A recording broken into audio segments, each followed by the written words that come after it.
এই অনুষ্ঠানটি শ্রোতাদের জীবন গল্প ভিত্তিক অনুষ্ঠান। এই অনুষ্ঠানে শ্রোতারা স্বেচ্ছায় নিজেদের জীবনের গল্প বলেন। শ্রোতারা যা এখানে বলেন তা সরেজমিনে ইনভেস্টিগেটেড নয়। আসসালামু আলাইকুম প্রিয় দর্শক এবং শ্রোতা। দর্শক বলছে আসলে ইউটিউবে আমাদের এই গল্পটা আপনারা অনেকেই দেখেন সেই অর্থে, এবং শ্রোতা তো আসলে রেডিওর তো শ্রোতাই হয়। তো সপ্তাহান্তে আমি আরজে কিবরিয়া আপনাদের সবাইকে আমন্ত্রণ জানাচ্ছি জীবন গল্পের আরও একটি অনুষ্ঠানে এবং আরও একটি পর্বে। আমি কথা বাড়াবো না, শুরুতেই আমার সঙ্গে যিনি আছেন তার সঙ্গে একটু পরিচিত হব। জি, প্রথমে নামটা একটু বলেন আপনার। আমার নাম মোহাম্মদ সিদ্দিক। বয়স কত ভাই? 22 বছর। জন্ম জেলা কোথায়? ভোলা থেকে। আপনি থাকেন কি ভোলাতেই নাকি? না, কেরানীগঞ্জ থাকেন। বলেন কি গল্প আপনার, ছোটবেলা থেকে একেবারে একটু ছোট করে শুনি। ছোটবেলা থেকে? হ্যাঁ, আমরা ছোটবেলায় যখন আমার ভাই, আমি আর কি মেজো, ঠিক আছে, আমরা দুই ভাই জন্মেছিলাম, ঠিক আছে। পরে আমার বাবা এই কারণে এমনি সংসার চালাইতে পারে না, অনেক কষ্ট। তারপরে আমার সাথে যেটা হয় ওটা কি আর কি আমার বাবার বড় ভাই আছে না, তার কাছে মানে পালতে দিয়ে দেয়। আপনাকে? না, আমাকে না, তাহলে আমার ওই ভাইকে। আপনারা কয় ভাই বোন ছিলেন? আমরা তখন এই 3 ভাই ছিলাম। যে ভাইকে পালতে দেয় উনি বড় ছিল? জি না, উনি ছিল আর কি আমার যমজ। আপনার যমজ? আমি আর উনি যমজ। আপনাকে রেখে ওকে দিয়ে দেয়? ওকে দিয়ে দেওয়ার পরে 7 মাস বয়সে গেলে উনি মারা যায়। মারা যাওয়ার পরে পরে আমি বড় হওয়ার পরে পড়াশোনা করতে দেয়। মানে আমি পড়াশোনার মেধা ভালো ছিল। তারপর পড়াশোনা করতে দেয় প্রাইভেটের জন্য। আমার বাবার সময় ঢাকা রিক্সা চালায়। প্রাইভেটের জন্য মানে মাস্টারকে টাকা দেয়। আমরা কি করতাম, আমরা 2 ভাই মিলে, তারপর আমার ভাই 8টা হয়, তখন আমরা 3 ভাই। তখন আমরা স্কুলে প্রাইভেট পড়তে যাই। প্রাইভেট পড়তে যাওয়ার সময় প্রাইভেট পড়তে যাই না, মার্বেল খেলি, ঠিক আছে। এই জন্য আমার বাবার কানে গেছে যে আমি এত কষ্ট করে এত টাকা পয়সা খরচ করে টিউশনের টাকা দিয়েছি, আর তুমি খেলতে মার্বেল খেলো দেয়। পরে আর ওখান থেকে আর পড়াশোনা হয় নাই। পরে কাজে লাগা দেয়। কাজে লাগা দেওয়ার পরে কাজ করতে থাকি গ্রামে কাজ করার পরে ওখান থেকে আমি কাজ সহ্য হইতেছে না। পরে আমার দিয়ে দেয় টেলার্সের দোকানে কাজ শিখতে। ওখানেও শিখতে পারি না। পরে আমারে পাঠায় দেয় মানে আমাদের এলাকায় চরপেশন, যেখানে মানে একটু টাউন এলাকা, তারপর পৌরসভার ওখানে পাঠায় দেয়। পরে এখানে বেকারিতে কাজে ঢুকে যায়। পরে ওখানে কাজ করতে থাকি। কাজ করার পরে যখন 2014 সাল আসে, 14 সালে এসে আমার বাবা ঢাকা নিয়ে আসে। ঢাকা নিয়ে মিরপুরে একটা হোটেলে কাজে লাগাই দেয়, মানে খাবার হোটেল। ওখান থেকে পরে ওখানে আমার ডিউটি বেশি, স্যালারি কম। ওখান থেকে আমি নিয়ে পরে রেস্টুরেন্টে ঢুকি। পরে ওখানে ডিউটি কম, 8 ঘন্টা ডিউটি, খাইলেও মজা পেয়েছি। পরে ওখানে চলে যাওয়ার পরে এখন যে সারা জীবন কি হোটেলে থাকবো। পরে আমার আম্মু আমার মামার সাথে, আমার মামা থাকে কেরানীগঞ্জ, ওইখানে তার সাথে কথা বলে সে আবার ক্রেন চালায়। ক্রেনে দিয়ে দেওয়ার পরে ওখানে। আপনার বয়স কত তখন যখন ক্রেনে দেয় আপনাকে? তখন আমার বয়স প্রায় 18 বছর। আচ্ছা। লেখাপড়া করেন নাই? না, লেখাপড়া আর করিনি। লেখাপড়া বন্ধু শেষ, নষ্ট হয়ে যায়। কোন ক্লাস পর্যন্ত পড়েছেন? ক্লাস 3 পর্যন্ত পড়ছি। ওকে। তারপর আপনার এই কেরানে চলে যায় 2 বছর। 2 বছরের পরে মানে পরে মামা এই কাজটা শিখে না, গাড়ি ধরতে দেয় না। এই জন্য তার সাথে রাগ করে আমি চলে যাই আর কি। মানে যে কেরানগুলো করে ওগুলো দিয়ে সিট তোলে। পরে আমি সিট কয়েলের কাজে লেগে যাওয়ার পরে আপনার ওখান থেকে আসি যাই। তারপরে একটা মেরে ভালো লাগে, মানে যে নিয়ে আমার ওয়াইফ ছিল তার কথা বলছি না, তার আগেও। ওই অনেক মেয়েটা ফলো করার পরে কোনো পাত্তা দিতেছে না। পরে একদিন টিউশনি করে মেয়েটা, পরে তার পেছন মানে যে ভাষায় টিউশনি করে ওই ভাষায় উঠতেছি। ওঠার পরে কজন মহিলা নিয়ে আমার জড়ো করে ফেলেছে, ঠিক আছে। পরে মহিলারা আমার জিজ্ঞেস করছে যে তুমি কি করো, কোথায় বাড়িঘর জিজ্ঞেসে, ঠিক আছে। পরে তুমি আমার পিছন আসো কেন, ঠিক আছে। তোমার যদি ভালো লেগে থাকে তাহলে বাড়িতে গার্জিয়ান পাঠাও, ঠিক আছে। পরে আমি এই কথা শুনি, আমি ওখানে আমার এক ভাবি ছিল, মানে আপন ভাবি না, তার সাথে মানে ওই তার বাসায় খাইতাম আর কি, এরকম। পরে তা করে পাঠাই, হাতে টাকা দিয়ে পাঠাই। পরে দেখে টাকা দিয়ে আসে। টাকা দেওয়ার পরে বলে যে ওর বড় বোন আছে, ওখানে দিয়ে তো আর ওকে দেওয়া যাবে না। পরে ওরা আসার পরে ওরে আসার দাওয়াত করে দেয়, আপনারাও যাই না ওদের বাসায়। তো ওরা আসে না। আমি আবার বাড়ি চলে যাই। ওই সময় আমার শরীরে পক্স না কি ওগুলো বলে ওগুলো উঠছে। পরে আমি বাড়ি চলে যাই, বাড়ি থেকে আসার পরে ওই আবার ওদের নাম্বার নিয়ে আসে। পরে ওর বড় বোনের আমি ফোন দিই, ফোন দিয়ে আমার পরিচয় দিই, মনে দিয়ে আমি লোক পাঠাইছি আপনাদের বাসায়। পরে সে আমার সাথে কথা বলে। আচ্ছা, সে আমার সাথে কথা বলতে বলতে পরে তাদের বাসায় তখন যাই না, তার সাথে কথা বলি, তার বড় বোনের সাথে মানে কথা বলি। পরে কথাবার্তা বলি, বলে মানে অনেক টাকা খরচ করছি ওদের পিছনে, অনেক টাকা ভাঙছি। আমি বাড়িতে টাকা দিইনি, যত টাকা কামাইছি বাড়িতে টাকা পয়সা দিইনি, ওদের পিছনে ভাঙছি। মানে যা যা লাগবে ইত্যাদি সব, মানে ফুচকা চটপড়ি কিংবা ওদের খাওয়াই আবার বাড়িতে পার্সেল করে পাঠাই দিতাম। পাঠানোর পরে হঠাৎ করে মেয়েটা আমার সাথে মানে কীরকম করতেছে, ঠিক আছে। পরে আমি আবার আমার এক বন্ধুদের নাম্বার দিয়ে দিই। ওর নাম্বার দেওয়ার পরে আমার বন্ধু পরীক্ষা করে ওকে দিয়ে ফোন দিয়েছে। ফোন দেওয়ার পরে বলে আপনি কি মেরিট? বলে যে কণ্ঠ শুনে বোঝেন না, রিলেশন করেন? না করবেন, ভালো লাগলে করুম, ঠিক আছে। পরে আমার এক মামা ছিল সমবয়সী, সে আবার এই সমস্ত সব কাহিনী জানে। আচ্ছা, পরে তাকে নিয়ে যাই। পরে বললাম যে মানে আমাদের সাথে মিট করাবে ওর বড় বোন আর মানে আমার মামা। হ্যাঁ, পরে আমি ওখানে আর মিট হয় না। পরে আমি মামারা বলি যেমন এমন আমার বন্ধুরা নাম্বার দিয়েছি, ও ভালো সাজে, যে ওই ভালো মেয়ে কোনো ছেলের সাথে কথা বলে না। ওর প্রমাণটা পাই যেমন আসল রূপটা কদিন পরে দেখতে পারবো। মামা আবার বলে দিছে ওরা যে এমন এমন তুমি যে ছেলের সাথে কথা বলো ওটা কিন্তু কোনো ছেলে না, তোমার পিছনে সিদ্দিক লাগাই দিছে। পরে ওখান থেকে ওই পরে আমার বন্ধুরা ফোন দিয়ে বলে যে আপনি আপনার লেগে ফোন দেন, আপনি অন্যর কথা চলতেছেন, আপনারা কখনো আমার নাম্বারে ফোন দিবেন না। পরে কদিন পরে মামায় ফোন দিয়ে বলে যে এই তুমি কি সিদ্দিকের সাথে সম্পর্ক করতে চাও না, ঠিক আছে। পরে বলে না, এর সাথে আমার ম্যাচিং হয় না। আচ্ছা, ওইখান থেকে আমি বললাম যে এই কথা বলে মানে আমার মনে অনেক কষ্ট পাই, যে তার লেগে এত করলাম, এত টাকা পয়সা ভাঙলাম, বাড়ির টাকা দিলাম না, হ্যাঁ, বাড়িতে আরও দরকার করলাম, ঠিক আছে। সেই কথা বলে তো আমিও মনে জিত নিয়েছি, ঠিক আছে। ওই যদি সম্পর্ক না করতে চাই তো আমিও পারবো না কেন, ঠিক আছে। আমি জিত নিয়ে কাটিয়ে পড়ি, কিন্তু ওর বড় বোনের সাথে আমার সাথে এখনও কথা হয়, ঠিক আছে। মানে আমি আগে বলে দিয়েছি যে আপনার বোনের সাথে আমার সাথে বিয়ে হয় আর না হয়, ঠিক আছে, কোনোদিন সম্পর্ক ভাঙবো না, আপনি আমার বড় বোনের মতো থাকবেন, ঠিক আছে। পরে যা কোটায় গেল। পরে 2020 সালে এসে 20 সালের শেষ দিয়ে আর কি আমরা একসাথে কাজ করি।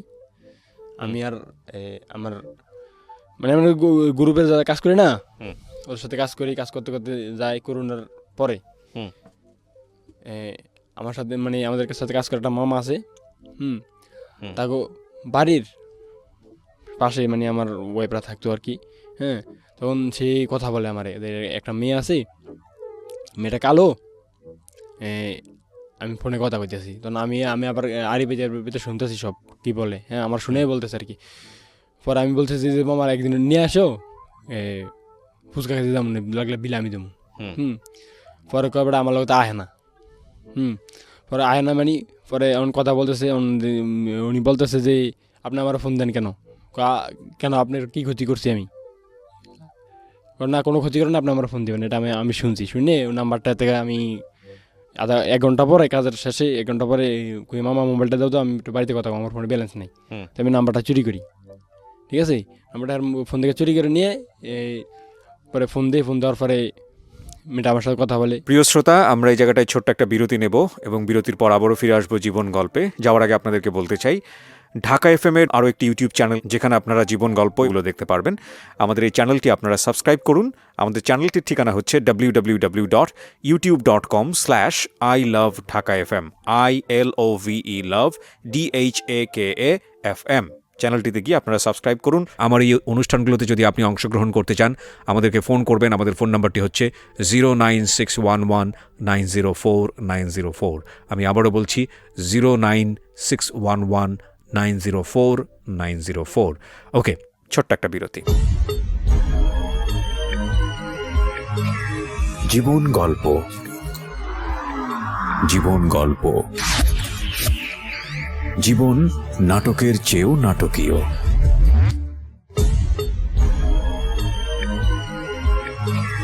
জীবন গল্প, জীবন গল্প। জীবন নাটকের চেয়েও নাটকীয়। Welcome back once again. প্রিয় শ্রোতা, আপনারা শুনছেন জীবন গল্প। আমি আরজে কিবরিয়া আপনার সঙ্গে রয়েছি। আমার এই অনুষ্ঠানগুলোতে যদি আপনি অংশগ্রহণ করতে চান, আমাদেরকে ফোন করবেন। আমাদের ফোন নাম্বারটি হচ্ছে 09611904904। আমি আবারও বলছি 09611904904। ওকে, আমরা যেখানটায় ছিলাম তারপর কথা বলার পর কয়েকদিন পরে আমি আবার গ্রুপের ভিতরে বলে দিই যে এমন এমন এই আলিম আম্মা যে মেয়ের সাথে কথা বলতো ওই মেয়ের নাম্বারটা আমি নিয়ে নিয়েছি, মেয়ের আমি পটাই ফেলছি। আমি এখনো ওকে দেখিও নাই, মেয়েটাকে এখন দেখিও নাই, কিন্তু যেখানে কাজ করি পাশাপাশি। হ্যাঁ, পরে এখন ওই বিশ্বাস করে না, আমি যে এই কাজ করছি ওই বিশ্বাস করো না। পরে ওই তো অস্বীকার যায়। পরে সবাই মিলে মানে গ্রুপে যে কজন আছে 12-13 জন লোক আছে, সবাই মিলেই করছে যদি এই লাঞ্চের আগে তুমি ছবি তুলে দেওয়াইতে পারো কিংবা সরাসরি দেখাইতে পারো, তাহলে বিশ্বাস করবো আমরা। ঠিক আছে, কারণ ওই হঠাৎ করে বলে দেয় যদি তুই ছবি আনতে পারো তাহলে আমি 500 টাকা দিয়ে দিব। 500 টাকা তুই কত দিবি? আমি 1000 টাকা বাই করে দিয়ে দিই। দিয়ে দেওয়ার পরে আমার সময় অ্যান্ড্রয়েড সেট আসলো বাসায়, আমি তো কাজের সেট নিয়ে আইতাম না। ঠিক আছে, বাটাম সেট ছিল, পরে অ্যান্ড্রয়েড সেট দিয়ে যে যা এটা নিয়ে তুই ছবি তুলে নিয়ে। আমি আবার ফোন দিছি ওনাকে, আর যেই কোনো মুহূর্তে তুমি আমার লাঞ্চের পরে আমার সাথে দেখা করবা, ঠিক আছে, দরকার আছে। পরে আমি আবার ছবিটা তুলে নিয়ে যাই লাঞ্চের টাইমে। নিয়ে যাওয়ার পরে সে আর 500 টাকা মারি। সে আমার পরে এটার পরে তার পরের দিন সকালবেলা বলছে যে এই মেয়ে ভালো না, এই মেয়ের সাথে কিন্তু এই রেডিও ঘটনা ঘটছে। আমি বিশ্বাস করতাম না। এই মেয়ের বিয়েটা এডিট করেছে। তারপরে মনে করেন যে এই আমরা মানে ওদের বাসায় যাই। ঠিক আছে, যাওয়ার পরে 1 দিন 2 দিন 3 দিন, ঠিক আছে, 3 দিনের দিকে ছোটো ভাই আছে আমাদের মানে আটকে দেয়, বাইরে থেকে সিট কিনে লাগাই দেওয়ার পরে লোকজন মানে ওর নানিরা ডাকে নিয়ে আসে।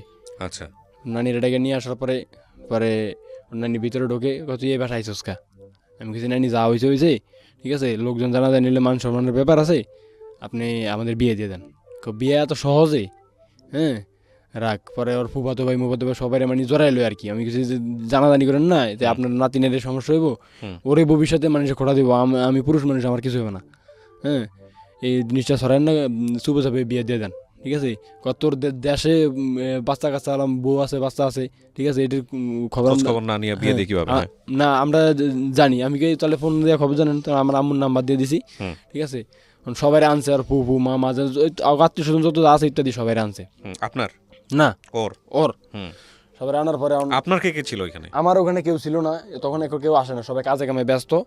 আমার বাবারে ফোন দিতে বলে, আমি আবার আমার এই অ্যান্ড্রয়েড সেটের নাম্বার দিয়ে দিই। আমি চাই যে আমার বাবা এখানে না আসুক। ওই সময় আমার বাবা মানে সিএনজি চালাই তো, লাইসেন্সের মেয়াদ শেষ, ঢাকা এসে লাইসেন্স করতে আমার রুমেই ঘুমায়। পরে আমি ওই নাম্বারটা নিয়ে রাত বেড়া দিন বেড়া কথা বলি।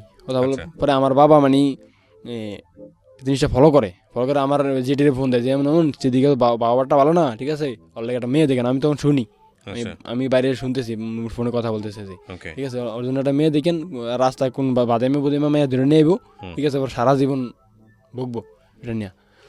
পরে কইতে না কইতে মনে করেন যে এর পরের দিনে, এর 2 দিন পরে এই ঘটনা ঘটে যায়। ঘটে যাওয়ার পরে আমি পরে ওরা সবাই নিয়ে আসে, আর আমার বাবার নাম্বার চাই, আমি বাবার নাম্বার দিই না, কারণ তারা আনলে মান সম্মানের ব্যাপার আছে। হ্যাঁ, মুখ দেখাইতে পারবো না সে, এই জন্য আমার বাবার নাম্বার চাইলে আমি কী করি, আমার ওই অ্যান্ড্রয়েড সেট তো বাসায় রুমে তালা মারা, ওই নাম্বার দিয়ে দিই। দিয়ে ধরো ফোন দেয়, ফোন তো কেউ ধরে না। আর আমার আম্মুর নাম্বার দিয়ে দেয়, আমার আম্মুরে বলে এই ঘটনা বিস্তারিত বলে। আমার আম্মু জবাব দেখি যে আমার ছেলেরা কি দোষ, আপনার মেয়ে সাহস না দেখি আমার ছেলেটা কি যাইতে পারছে? ওই জীবনে যাইতে পারবো? পরে বলার পরে তখন কী করবো, আপনারা আসেন, আইসা গার্জিয়ান হিসাবে থাকেন, বিয়ে দিয়ে দেবো। আমরা আসতে দেরি হইব, আমরা এখানের পথ না বরিশাল, এখান থেকে আসতে অনেক 2-3 দিন লেট হবে। হ্যাঁ, আপনারা কি দায়িত্ব নিয়ে বিয়ে দিয়ে দেন, আমরা মেনে নেব। তারা রাজি হয় না, রাতে 10টা পর্যন্ত অপেক্ষা করছে। আমি তো আমার কাজের সাইডে ফোন দিতেছি, আমার কাজের সাইডে আবার এক মামা আছে। মানে ওখানে সবাই আমার বাগনা বলে ডাকে, মামা আমার পরিচিত তো, সবাই বাগনা বলে ডাকে। পরে সে যায়, আমার বড় ভাই আমার সাথে ওই সময় কাজ করে। আমি আমার বড় ভাই দেশের থেকে এখানে আনছি কাজ করার জন্য। পরে আমার বড় ভাই, পরে আমাদের গ্রুপের মানুষ আসলে সবাই গেছে, 12-15 জন মানুষ হবে। সবাই গেছে। পরে ওখানে আমাদের বিয়ে হয়ে যায়। মানে মাইদের হুমকি দামকি দিতেছে আমার, আমি তো আগেই বলছি যে না আমি বিয়ে করব। পরে হুমকি দামকি দিতেছে আমারে। পরে সবাই গেছে, যাওয়ার পরে বিয়ে শাদী হয়। হওয়ার পরে হালকা পাতলা খানা খুনা দেওয়ার পরে মনে করেন আমারে ওদের সাথে পাঠায় দেয়। এরপরে আমি চলে যাই। তারপরের দিন আমি একটা সপ্তাহ পাইছি 1200 টাকার সময়, কাজ কাম ভালো ছিল না। কিসে কাজ করেন এই সময়? প্লেন সিটের কাজ করি, এখনো সেটাই করি। হ্যাঁ, প্লেন সিট বলতে? প্লেন সিটে ওই যে টিন বানায় না, ও আচ্ছা আচ্ছা। এগুলা। পরে সপ্তাহ পাইছি 1200 টাকা, 1400 টাকা পাইছিলাম সপ্তাহ। পরে 1200 টাকা একটা নাকফুল কিনে আমি ওদের বাসায় গেছি। আর হাতে করে কিছু নিয়ে যেতে পারি নাই, অবস্থা খারাপ, সময় খারাপ, এই জন্য নিয়ে যেতে পারি না। পরে নাকফুল নিয়ে ওই ওর আম্মু ছিল না সময়, ওর আম্মু ছিল বাইরে, ঠিক আছে, ওই ওর নানির কাছে আর ওর খালার কাছে থাকে। তখন পরে যায় নাকফুল টাকফুল দিয়ে আমি চলে আসি। চলে আসার পরে আমার ঘর দেখতে বলে, আমি একটা ঘর দেখি। বাট আমার এমন বাজে বলে যে ঘর বড় দেখে ওর খালাই বলে আর কি, মানে ঘর বড় দেখে লইও, ঠিক আছে, কি লইয়া বলছিল বুঝ জানিও, মানে আমার ঘরের জিনিসপত্র দিয়ে বেরিয়ে বলাইব। পরে আমি বড় দিকে রুম নিছি। নেওয়ার পরে আমি আমার ওয়াইফকে রুমে নিয়ে গেছি। ওই সময় আমার ভাবিকে দেশে পাঠায় দেয়, ঠিক আছে, খাইতে তো কষ্ট হয় না, আমি তাকে নিয়ে আসি। আর কিছু হান্ডি পাতিলে আমার বাইরের যেগুলো রয়ে গেছে সেগুলো দিয়ে রান্না বান্না করে খাইতেছি, আমি কিছু কিনি নাই। আর ফ্লোরে ঘুমাইতেছি। এখন আমার শাশুড়ি বাইরের থেকে আসে নাই। পরে আমি এইভাবে চলতেছে। এখন বাইরের থেকে আমার শাশুড়ি আইছে, বিয়ের কত 1 মাসও না 15 দিন পর আসছিল। আসার পরে আমাদের এই মানে অনুষ্ঠান বলতে ঘরে ঘরে আর কি, ঘরে গায়ে হলুদ করে রুমের ভিতরেই।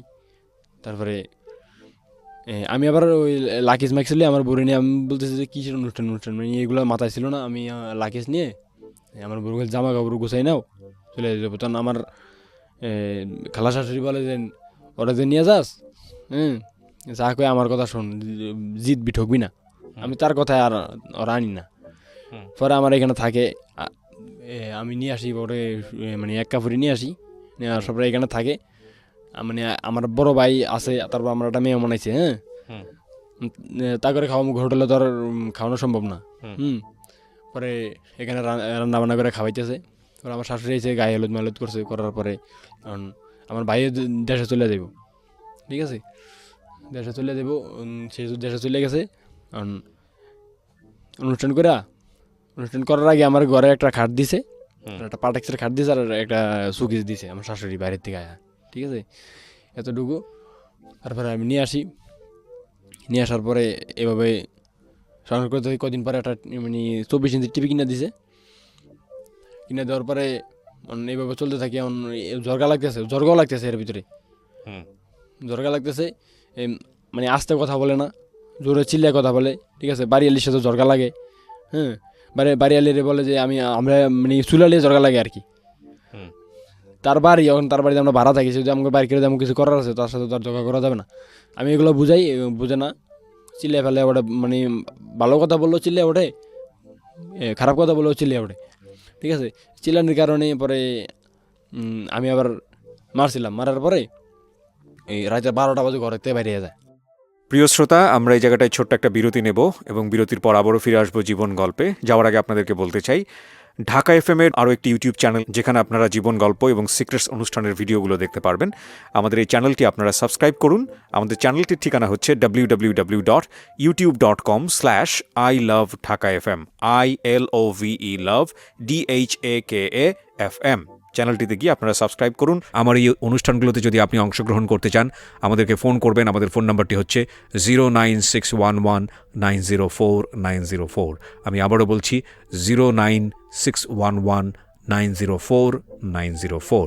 ওকে, ছোট্ট একটা বিরতি।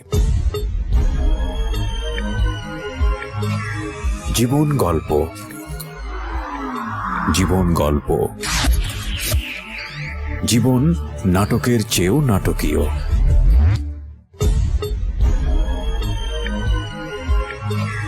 জীবন গল্প, জীবন গল্প,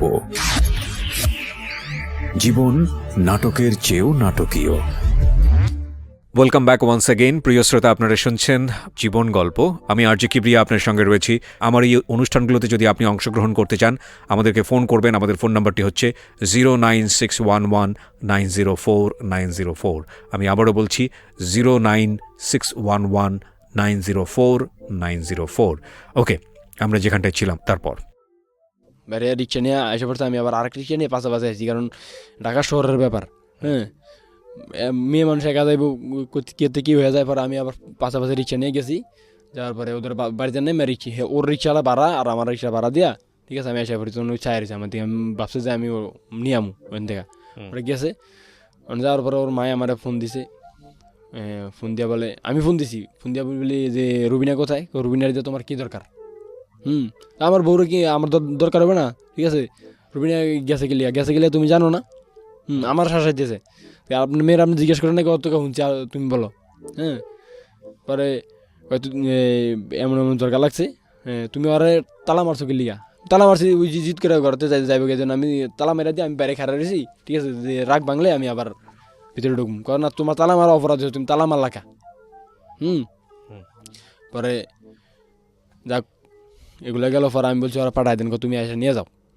পরে আমি যাই নিয়ে আহি, ঠিক আছে। সালাম টালাম দিয়ে পরে আর জরকাদারি করো না, এইভাবে হয়ে যায়। পরে আবার আনি, আবার কদিন পর আবার চলে যায়। মানে ওর বাড়ির থেকে আমি কোনো সাপোর্ট পাইতেছি না, যে ওরে রাগানি দিয়ে আমার শাসন করে এরা। ও যদি বল যে ভালোভাবে জামাইলে আমার বাড়িতে আইলে আবি, নাহলে তুই এবার যাইতে পারবি না। এই কথাটা বললে কিন্তু কুই আর ওখান থেকে উস্কানিটা পায় না, আর উস্কানি দেয় আর আমার লেগে শাসন করে, ঠিক আছে। আবার কয়দিন পরে ওই আমার সাথে রিলেশন করার আগে বলে, অনেক আগের থেকে এক ছেলের সাথে রিলেশন করতো, ঠিক আছে। আমার সামনে বৈশা তারা ফোন দিয়ে তার সাথে কথা বলে। তখন আমি বলছি যে অন্যান্য বলছি, ওই অন্য ছেলের সাথে কথা বললো কেন? ঠিক আছে, তখন আমার ওয়াইফ বলে কি, তুই আমার ডিভোর্স দিয়ে দে। আমি বলছি আমি ডিভোর্স দেবো কেন? আমি কি ডিভোর্স দেওয়ার জন্য বিয়ে করছি? পরে এইভাবে যায়। পরে ওর মায়ের মানে আমার শাসন করে, কোনো কিছু হলে আমার রাগানি দেয়, মানে আমার টাইট দেয় আর কি, ঠিক আছে। মেয়েরে কিছু বলে না, মেয়ের উস্কানি যায়। পরে এভাবে যায়। পরে 3 মাস পরে আমি রাগ করে চলে যাই, আমার গ্রামের বাড়ি চলে যাই রাগ করে। কারো কিছু না বলে আমি চলে যাই। টিভি দিয়েছিল, টিভিটা আমি বিক্রি করে দিছি। আর কিছু বিক্রি করে, মানে আমার হাতে টাকা পয়সা নাই। তারপরে আমি রুম ভাড়াও দিয়ে গেছি, ঠিক আছে। আমার ওরকম হলে আমি রুম ভাড়াটাও দিতাম না, আর ঘরে যা আসলে সব বেঁচে দিতাম। আমার কাছে টাকা নাই বেঁচে আমি টিভিটা বেচা তো আমার গ্রামের বাড়ি চলে যাই। চলে যাওয়ার পরে আমার তো বাড়ির থেকে বিয়ের সাথে ঠিক করছে। আমার অন্য জায়গায় বিয়ে করাইব গ্রামে। কারণ সব কিছু প্রস্তুতি করে রাখছে। আমি গেছি, যাওয়ার পরে মেয়েটা সব দেখছে, মেয়েলারাও আমার দেখতে আইছে। দেখার পর বিয়া শাদি পাকা 15 দিন পর বিয়া। 15 দিনের ভিতরে 1 সপ্তাহ পারাই গেছে, আর আছে 1 সপ্তাহ হাতে। কারণ আমি ওই মেয়ের নাম্বার নিয়ে মেয়ের সাথে কথা বলি, অনেক দূরে যাই দেখা করে আমি বলি যে আপনি সাথে আমার সাথে বিয়ে হয়েছে আপনি জানেন? হ্যাঁ আমি জানি তো। আপনি আমার সম্পর্কে জানেন? হ্যাঁ, আপনি ঢাকার একটা বিয়ে, আপনি দুর্ঘটনায় পরে একটা বিয়ে হয়েছে, ঠিক আছে। আর কিছু জানেন না? না, আপনি অনেক ভালো ছেলে। আমি ভালো ছেলে এটাই জানেন, ওই বিয়ে করানোর সময় সবাই তো বলে যে ভালো, খারাপ হলেও ভালো বলে, ঠিক আছে। আপনি জানেন আমার মুখের চেয়ে বেশি হাত চলে। এই কথা বলছে আমি বাড়িতে যাই, মানে ফ্যামিলির সাথে বলছে। এরপরের দিন আমাদের বাড়িতে ফোন আহে, মানে যে মেয়ের সাথে বিয়ে ঠিক করছে ওই মেয়ে হলো আমার ভাইয়ের শ্বশুর বাড়ির পাশাপাশি একবারে ঘরের সাথে ঘর।